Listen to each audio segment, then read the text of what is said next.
Oh, Action. Loïc et Josh, Trainix avec moi pour la première fois à Skyrock, les gars. C'est vrai, ouais. Je vous ai fait la petite visite en plus des locaux, vous avez kiffé. Incroyable. Incroyable. Qui l'aurait cru Un que jour, Trainix serait à Skyrock un jour? Et c'est la première question que j'ai envie de vous poser, les gars. Là, Emorio, on l'entend partout. Dans les clubs, sur Skyrock, à la radio. On est dans ce moment où quand on ouvre la radio, on peut vous écouter, c'est un truc de fou. Comment vous vivez en plein ce succès-là? Comme en plein dedans. Bah c'est cool. Après moi j'ai pas la voiture. Ouais. Donc déjà j'ai te rends pas compte. Tout le monde m'en parle. Ouais. Mais moi je l'entends pas tant que ça au final, sauf quand je vais faire les courses. Mais non franchement on est super content que ce titre-là en plus spécialement marche. Ouais. Parce que c'est un titre qui nous tient à cœur quoi. Ouais. Donc en vrai de voir les gens le chanter en concert, le voir passer à la radio et tout, c'est... Mais à la base on l'a fait juste pour les concerts, c'était un truc, on s'est dit ouais c'est un peu fédérateur, ça peut être cool à jouer en concert. On l'a joué pendant 1 an et tout le monde nous disait sortez-le.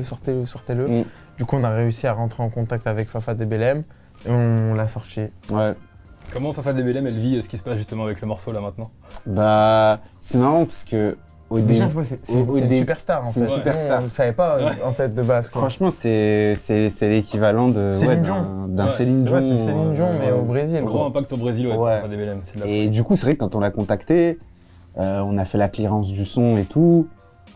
Elle était pas plus hypée que ça, tu vois. Elle aimait bien le morceau, mais quand le morceau il est sorti et qu'elle a vu l'engouement que ça avait, ça a aussi un peu relancé son morceau original qui était au final qu'elle a sorti dans les années 80, donc qui marchait plus, tu vois.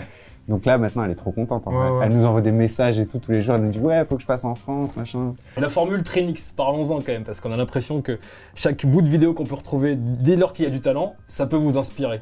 C'est encore le cas aujourd'hui? C'est encore le cas aujourd'hui. Ouais. C'est encore le cas. Après, on se fixe pas, tu vois, on n'a pas de calendrier où on se dit il faut qu'on sorte une vidéo, il faut absolument machin. C'est quand on trouve un truc qui nous intéresse. Bon, on a la chance, Internet nous aide beaucoup. Tous les jours, il y a des centaines de vidéos où on se dit ah ouais, c'est pas mal, ah ouais, c'est pas mal. Mais c'est vrai qu'en fait, on nous dit souvent, je sais pas, comment vous procédez, vous faites tant de vidéos par semaine, qu'est-ce qui va faire qu'une vidéo elle marche, à quelle heure il faut poster, on nous pose plein de questions en fait, et en fait, on ne sait même pas répondre. Parce que nous, on fait juste des vidéos, des fois, il y en a, on va se dire, elles vont marcher. C'est pas celles qui vont le plus marcher, il y en a d'autres qu'on va sortir. Souvent c'est ça en vrai. En fait, quand on se dit oh là là celle-là on a fait un truc de ouf. Pour nous c'est fou. Pour nous c'est fou, ça marche pas ce qui marche. C'est pour ça qu'en fait maintenant on essaie de vraiment se prendre la tête le moins possible, juste se faire kiffer. Si les gens en plus ils aiment c'est cool. Et voilà. Alors ceci dit, quand on voit les vidéos, on a l'impression que c'est très simple et que ça se fait en 1 minute. J'imagine qu'il y a quand même des heures et des heures de boulot derrière selon les morceaux. Ça dépend. Ça dépend, En vrai, ça dépend. Par exemple, si on prend l'exemple de Beautiful Day, ça a été fait en peut-être 2 heures de temps, tu vois. Parce que c'est une comptine le truc, tu vois. Il n'y a pas beaucoup d'instruments et l'idée elle est venue rapidement. Mais il y a d'autres vidéos qui prennent beaucoup plus de temps. On va se buter dessus pendant peut-être 1 semaine, tu vois. Comment on fait pour choisir le morceau qui va être exploité? Parce qu'il y a les morceaux qui font un carton sur TikTok, sur les réseaux, vous avez remixé, et j'imagine qu'il y a aussi des histoires de droit aussi, parfois à cliner, mais comment on choisit le titre à exploiter? Là par exemple sur Emorio c'est parfait. Ouais, alors ça c'est totalement différent, parce que nous en fait on fait, à la base avant de faire des vidéos, on est producteur de musique, donc on fait nos musiques, on a sorti des albums, etc. Et en fait les vidéos c'est arrivé après, plutôt un peu avant le confinement je dirais, et on s'est dit comment on peut aller chercher d'autres personnes qui ne connaissent pas. Ce que je veux dire, c'est quand on sort un morceau, en fait, comme Emorio, c'est on crée le morceau justement pour les plateformes et pour notre communauté. La genèse du truc, c'est vraiment de base, il y a... Ça part pas d'une vidéo. Moi, ça part pas d'une vidéo de base, on se dit, ok, on va faire une musique qu'on veut sortir, alors que sinon sur les vidéos, c'est juste partager un petit moment avec les gens. Après, des fois, il nous est arrivé de sortir certaines vidéos. Et là, pour le coup, ce qui va rentrer en jeu, c'est déjà l'accord de la personne. Nous, à chaque fois, quand on fait des vidéos, on contacte du coup les personnes qui chantent. D'accord. Et sachant que nous, on fait de la musique à côté, on gagne déjà notre vie, ce qu'on leur propose à chaque fois, on leur dit on la sort et juste on vous reverse les droits, en gros la totalité des droits. Ok.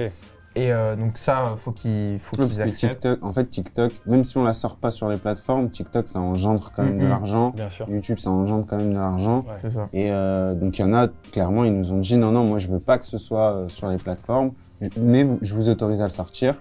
Et dans ce cas-là, on fait juste un petit contrat avec eux, on leur verse 100% de ce que TikTok et YouTube, ça rapportera. Et si la personne, elle nous dit, ouais, je suis grave chaud que vous le sortiez sur Spotify, Apple et tout, Dans ce cas-là, c'est le même contrat, c'est juste qu'elle gagne plus d'argent parce que du coup, forcément, le son il est exploité sur les plateformes de streaming, donc ça engendre. Parce que nous, le but de base vraiment de ces vidéos, c'est de donc nous d'élargir notre audience, mais aussi par la même occasion de montrer des nouveaux talents aux gens en fait. Nous c'est vraiment ça qu'on trouve intéressant et on se voit pas trop dire aux gens regardez ils sont super forts mais se faire de l'argent sur leur dos quoi en fait.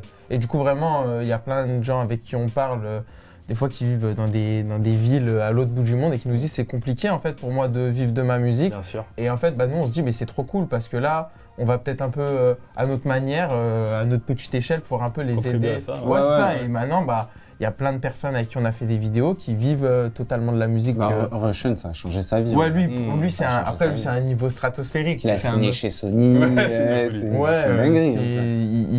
Il a pu mettre toute sa famille à l'abri grâce à la musique.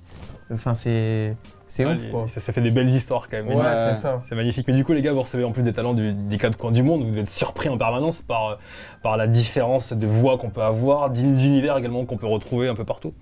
Ouais, carrément. Ouais. Puis des fois, c'est des trucs aussi. C'est même pas forcément du chant, tu vois. Là, récemment, il y a un gars qui nous envoie une vidéo où il fait genre des vocalises. Et c'est trop stylé. Ouais. Et ça peut être tout et n'importe quoi. C'est comme le rappeur là, Yamé. Bien sûr, qui est très fort. Ouais. Et lui, c'est pareil. Quand il sort son truc, je chantais la moula de Katanga. C'est trop stylé en fait. Et on se dit, il y a grave un truc à faire. Et puis ça nous a un peu décomplexé. En fait, de faire ces vidéos-là, ça nous a décomplexé. Et je sais pas si on aurait forcément sorti un son comme Emorio sans toutes ces vidéos, parce que justement, ça nous a ouvert aussi à sortir de ce délire un peu. Une musique, c'est en anglais quand on est DJ. C'est ça aussi. C'est vrai qu'on a ce réflexe-là même. Et puis nous, en plus, il y a une période où on se retrouvait plus trop dans ça, où ça nous plaisait plus tant que ça, du moins faire que de l'anglais, quoi. Et du coup, ça a décomplexé, même faire des trucs en français. Il y a une période où on aurait été un peu plus réticent, et maintenant, mais en vrai, on assume ça et on aime ça quand on fait des trucs avec Aya Nakamura, avec Yamé ou avec Solane, qui est une chanteuse aussi incroyable. En fait, on aime trop faire ça, quoi. Et profite du fait que vous soyez à Skyrock pour justement connaître un peu vos références hip-hop. Est-ce que vous avez des artistes que vous avez particulièrement appréciés? Je sais que j'ai passé dans la Skyroulette. Vous avez gagné un iPod Touch et un maillot de l'équipe de France. C'est ça. Incroyable. 2 fois. J'ai joué 2 participations, 2 fois j'ai gagné. Trop fort. Donc, oui, ça marche. Ça marche. Toi, lui, c'est un mec old school. Ouais. C'est lui qui m'apprend les classiques. Moi, je suis de l'époque un peu Redman et Method Man, tout ça. On a fait leur première partie d'ailleurs. On a fait leur première partie. Incroyable. De Redman et Method Man. Avec 17 piges. Trop fort. Mais nous, notre vie, elle est what the fuck en fait. Dans le CV, les trucs de fou. C'était fou. Ça, c'était ouf, Mais non, toi, lui, c'est vraiment le gars old school qui m'a. Moi, quand j'écoutais Skyrock, il y avait Sniper déjà. C'était à l'ancienne.